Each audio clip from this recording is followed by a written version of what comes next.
और महंगाई और गांव में आय टूटने का असर केवल टू व्हीलर्स पर नहीं पड़ा है। एफएमसीजी बाजार का भी यही हाल है। ग्रामीण क्षेत्रों से मांग की कमी की वजह से एफएमसीजी प्रोडक्ट की बिक्री में गिरावट देखी जा रही है।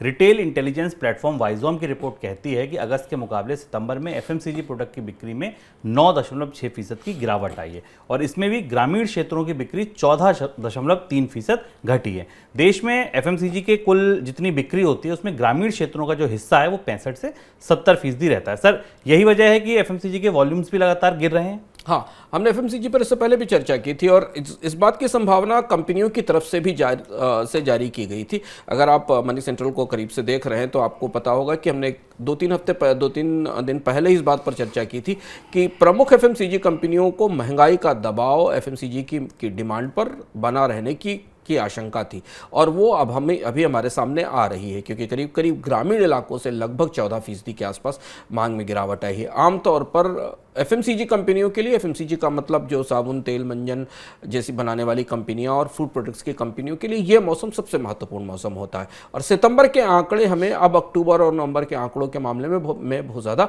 आश्वस्त नहीं करते और इसमें सबसे महत्वपूर्ण वजह जो कंपनियों की तरफ से बताई गई, जो इस रिसर्च में बताई गई है, वो सिर्फ और सिर्फ महंगाई है। इसकी सबसे बड़ी वजह कीमतें बढ़ना है और हमें याद रखना होगा कि इस साल जनवरी से लेकर अभी त्योहार तक आते आते भारत की सभी एफएमसीजी कंपनियां अपने अधिकतर उत्पादों की कीमतें बढ़ा चुकी हैं और वो बढ़ी हुई कीमतें अब त्योहारी सीजन की मांग पर अपना असर दिखा रही हैं।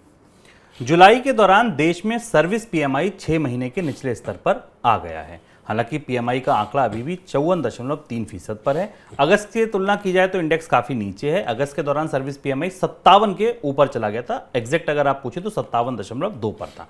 सर्विस पीएमआई से पहले मैन्युफैक्चरिंग पीएमआई में भी गिरावट देखने को मिली थी। सोमवार को सितंबर के लिए मैन्युफैक्चरिंग पीएमआई के आंकड़े जारी हुए थे और इंडेक्स 3 महीने के निचले स्तर 55.1 पर आ गया था। हालांकि दोनों इंडेक्स अभी भी 50 से ऊपर है। 50 से ऊपर अच्छा माना जाता है, तेजी मानी जाती है। 50 से ऊपर नीचे आने पर गिरावट, मंदी जैसी बातें हो रही होती हैं। सर, क्या बता रहा है ये इंडेक्स फिलहाल? ये दोनों आंकड़े जो कि जिन्हें हम इकोनॉमी की भाषा में हाई फ्रिक्वेंसी इंडिकेटर कहते हैं, ये बताते हैं कि जो प्रमुख कंपनियां हैं उनकी तरफ से कितनी डिमांड निकली है बाजार में और यहाँ से भारत के त्योहारी मौसम को लेकर एक अजीब सी दुविधा बनती दिखाई देती। ये दोनों आंकड़े अगस्त और सितंबर की तुलना में देखें तो सितंबर का आंकड़ा त्योहारी मौसम के लिए सारे उत्पादन और मांग के आंकड़े को समेट कर आता है, क्योंकि अक्टूबर में जो सामान बिकना है या नवंबर में जो सामान बिकना है उसके उत्पादन का काम जुलाई अगस्त सितंबर में हो जाता है और उसकी आपूर्तियां शुरू हो जाती हैं।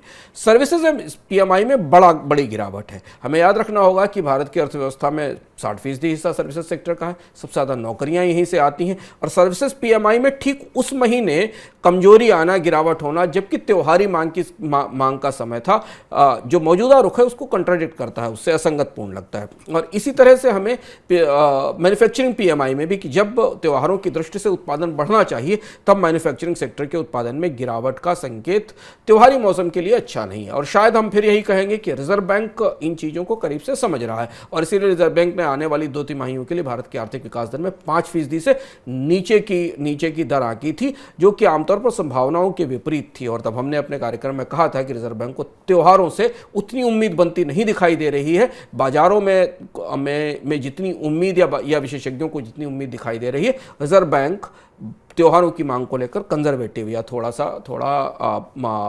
आगे बढ़कर आकलन करने की स्थिति में नहीं है और वो हमें पीएमआई इंडेक्स से दिखाई देता है।